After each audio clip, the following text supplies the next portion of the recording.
नमस्कार, जोहार। झारखंड का एकमात्र सरकारी न्यूज चैनल क्लीन न्यूज में आपका स्वागत है।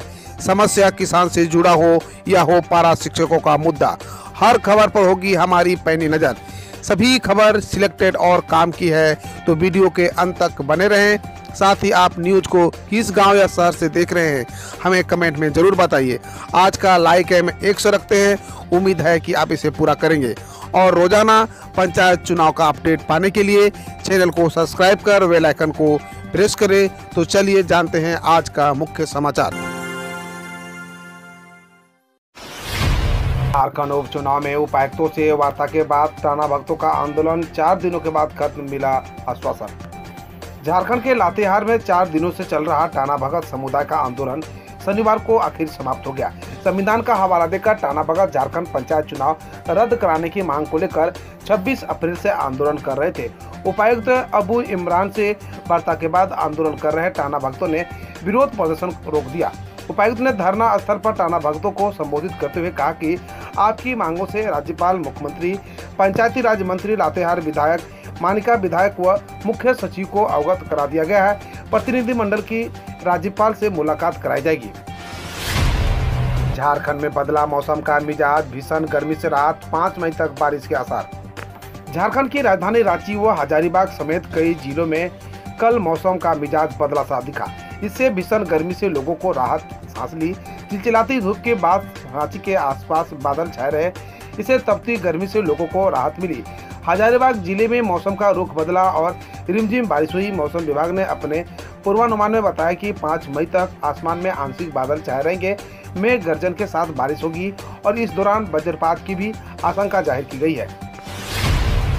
खदान लीज मामले में आयोग न ले एक तरफा फैसला, बोला जेएमएम। सीएम व जनप्रतिनिधि को व्यवसाय का हक। झामुमो ने कहा कि सीएम सोरेन द्वारा 80 डिसमिल पत्थर उत्खनन के लिए माइनिंग लीज लेने का मामला जनप्रतिनिधि कानून 1951 के 9A के तहत नहीं आता है। भाजपा इस मामले में भ्रम फैला रही है, सरकार को अस्थिर करने की साजिश कर रही है। नैसर्गिक न्याय के तहत चुनाव आयोग को भी मुख्यमंत्री का पक्ष सुनना होगा। शुक्रवार को झामुमो विधायक सुदीव्य कुमार सोनू और पार्टी के वरिष्ठ नेता सुप्रियो भट्टाचार्य ने इस मामले में विभिन्न न्यायालयों के आदेश का हवाला देते हुए मामले को साफ करने का प्रयास किया है। झारखंड में कोरोना जांच से सस्ता वैक्सीन फिर भी नहीं ले रहे लोग, बड़ा सवाल, नए वेरिएंट से कैसे होगा बचाव। राज्य में लोग चौथी लहर की आशंका के बाद भी टीका लेने को लेकर उत्साह नहीं दिखा रहे हैं। राज्य के 1 करोड़ 72 लाख आबादी को अभी भी सरकार से मुफ्त टीका लगने की उम्मीद है। स्वास्थ्य विभाग के आंकड़े के अनुसार राज्य के 18 से 59 साल की आयु वाले 7,200 लोगों ने बूस्टर डोज का टीका लिया है, जो 1 करोड़ 72 लाख आबादी के 0.05% से भी कम है। राज्य के 4 जिलों रांची, धनबाद, पूर्वी सिंहभूम और रामगढ़ जिले में ही निजी टीका केंद्र पर लोगों टीका लगवाने के लिए आ रहे हैं। बाकी जिलों में आम लोगों को कोई खास रुझान देखने को नहीं मिल रहा है। यूक्रेन रूस युद्ध बंद नहीं हुआ तो झारखंड पर पड़ेगा गहरा प्रभाव, खाद की हो सकती है किल्लत। रूस और यूक्रेन के बीच चल रहे युद्ध का असर झारखंड में खाद की आपूर्ति पर पड़ सकता है। केंद्र ने झारखंड सरकार को भी इससे अवगत कराया है। केंद्र ने राज्य सरकार से कहा है कि इस वर्ष खरीफ के मौसम में खाद की आपूर्ति पर विशेष नजर रखने की जरूरत है। किसानों को इसके विकल्प की जानकारी देने की आवश्यकता है। इसे लेकर सोमवार को केंद्रीय कृषि मंत्री नरेंद्र सिंह तोमर फिर राज्यों के साथ समीक्षा बैठक करेंगे। झारखंड हाईकोर्ट ने कहा, सरकार झूठा शपथ पत्र दाखिल कर अदालत कर रही है गुमराह। जाने क्या है पूरा मामला। सेवानिवृत्ति लाभ के भुगतान में विलंब करना सेवानिवृत्ति कर्मी को प्रताड़ित करने जैसा है। इससे संबंधित एक मामले की सुनवाई करते हुए झारखंड हाईकोर्ट ने कहा है कि लंबे समय से सेवानिवृत्ति लाभ का भुगतान नहीं करना अधिकारियों की कार्यशैली पर सवाल खड़ा करता है। झारखंड पंचायत चुनाव में नक्सल प्रभावित क्षेत्रों में डाले जाएंगे अंतिम चरण में वोट, जानिए इसका डिटेल्स। झारखंड में पंचायत चुनाव के लिए चौथे और आखिरी चरण के नामांकन की प्रक्रिया शुरू हो गई है। राज्य के सभी जिला निर्वाचन पदाधिकारियों ने शुक्रवार को निर्वाचन की सूचना प्रकाशित कर दी है। आखिरी चरण के लिए 6 मई तक नामांकन दाखिल किए जा सकेंगे। 7 और 9 मई को नामांकन पत्रों की जांच होगी। 10 और 11 मई तक नाम वापस ले जा सकेंगे। 12 मई को उम्मीदवारों को चुनाव चिन्ह आवंटित किया जाएगा। 27 मई के आखिरी चरण के लिए वोट डाले जाएंगे तथा 31 मई को वोटों की गिनती होगी।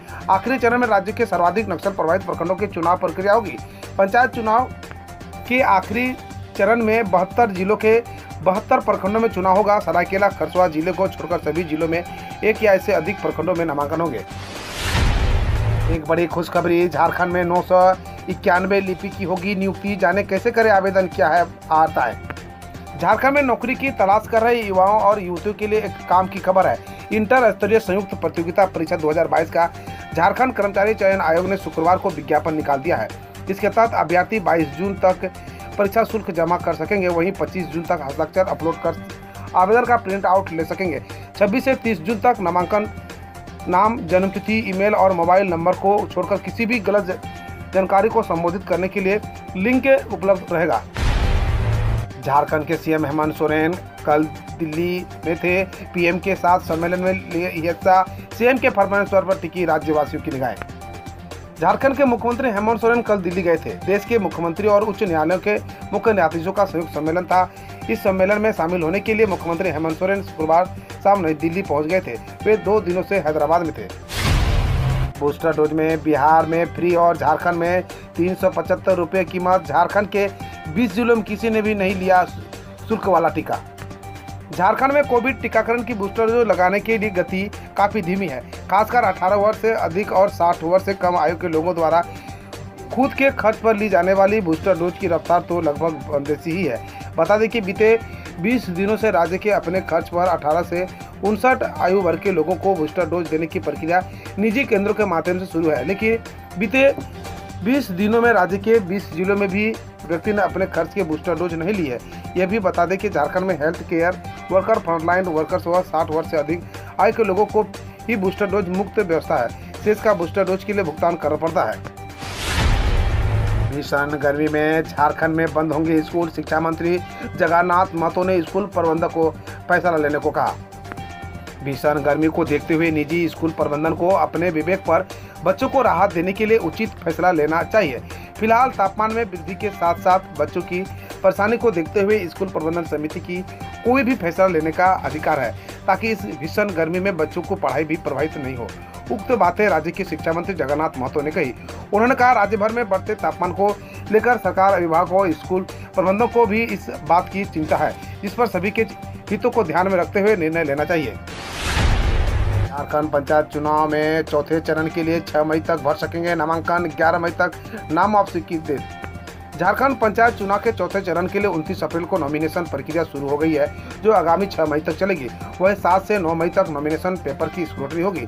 10 और 11 मई को नाम वापसी की तारीख है। इसके बाद 12 मई को चुनाव चिन्ह आवंटन होगा और 27 मई को मतदान होगा।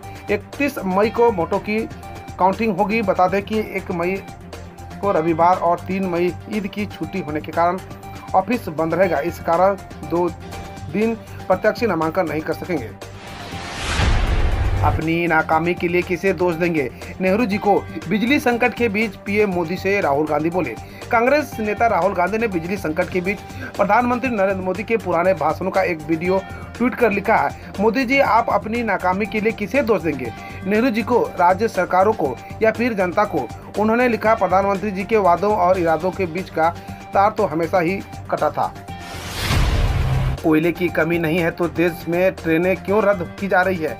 केंद्र से सीएम बघेल। देश भर में कोयले की कमी पर सियासी बहस के बीच केंद्र से छत्तीसगढ़ के मुख्यमंत्री भूपेश बघेल ने पूछा कि यदि कोयले की कमी नहीं है तो देश भर में ट्रेनें क्यों रद्द की जा रही है? बघेल विदेश से महंगा कोयला खरीद रहे हैं और राज्य को रॉयल्टी भी नहीं दे रहे हैं। इससे राज्य को नुकसान हो रहा है। हम किसी धर्म में हस्तक्षेप नहीं करते। लाउड स्पीकर विवाद पर बिहार के सीएम नीतीश कुमार। बिहार के मुख्यमंत्री नीतीश कुमार ने धार्मिक स्थलों से लाउड स्पीकर हटाने के मुद्दे पर कहा, हमारे विचार से सभी वाकिफ है, हम किसी धर्म से हस्तक्षेप नहीं करते हैं। पूर्णिया में इथेनॉल प्लांट के उद्घाटन के मौके पर एक सवाल के जवाब में उन्होंने कहा, ये सब बेकार की बातें है, इथेनॉल की बात कीजिए, यहाँ सभी धर्मों का अपना अपना काम करने की इजाज़त है। AI तकनीक का इस्तेमाल कर अवैध शराब का कारोबार करने वालों को पकड़ेगी बिहार पुलिस। बिहार में राज्य अपराध रिकॉर्ड ब्यूरो के ADG कमल किशोर के मुताबिक राज्य में अवैध शराब के कारोबार में शामिल गिरोह और लोगों को पकड़ने के लिए पुलिस आर्टिफिशियल इंटेलिजेंस तकनीक का इस्तेमाल करेगी। बकौल ADG इस संबंध में गृह मंत्रालय को प्रस्ताव भेजा गया है। वह इस कैडर में IT इंस्पेक्टर और कांस्टेबल समेत करीब 2000 कर्मी होंगे। पंजाब सरकार ने हीट वेव के बीच 14 मई से सभी स्कूलों में ग्रीष्मकालीन अवकाश की घोषणा। पंजाब सरकार ने राज्य में हीट वेव के बीच 14 मई से सभी स्कूलों में ग्रीष्मकालीन अवकाश की घोषणा की है। पंजाब के मुख्यमंत्री भगवंत मान ने कहा कि हजारों अभिभावकों और शिक्षकों की सुझाव पर विचार करते हुए निर्णय लिया गया है। गौरतलब है कि शुक्रवार को बठिंडा में अधिकतम तापमान 44 डिग्री सेल्सियस जबकि पटियाला में 43.4 डिग्री सेल्सियस दर्ज किया गया था। चार धाम यात्रा के लिए कोविड-19 टेस्ट और टीकाकरण सर्टिफिकेट जरूरी नहीं, उत्तराखंड की सरकार। उत्तराखंड के चीफ सेक्रेटरी एस संधू ने शुक्रवार को बताया कि 3 मई से शुरू होने वाली चारधाम यात्रा के लिए श्रद्धालुओं को कोविड-19 टेस्ट व वैक्सीनेशन सर्टिफिकेट की जरूरत नहीं होगी। बकौल संधू राज्य की सीमा पर पर्यटकों को कोई प्रमाण पत्र नहीं दिखाना होगा, लेकिन चारधाम यात्रा के लिए उत्तराखंड पर्यटक विभाग के पोर्टल पर पंजीकरण करवाना अनिवार्य होगा।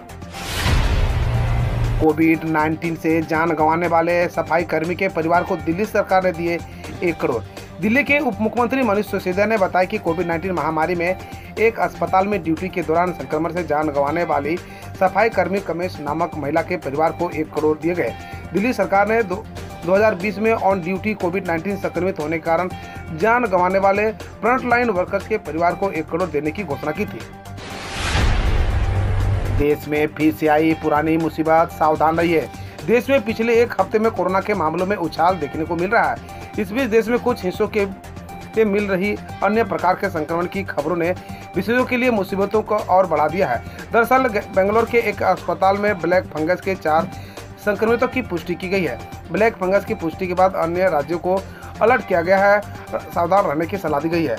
हम रोज ऐसे ही न्यूज लाते रहेंगे, तो यदि आपने अभी तक क्लीन न्यूज को सब्सक्राइब नहीं किया है तो पहले फटाफट सब्सक्राइब कर लें, साथ ही बेल आइकन को दबा दें ताकि कोई अपडेट मिस ना हो।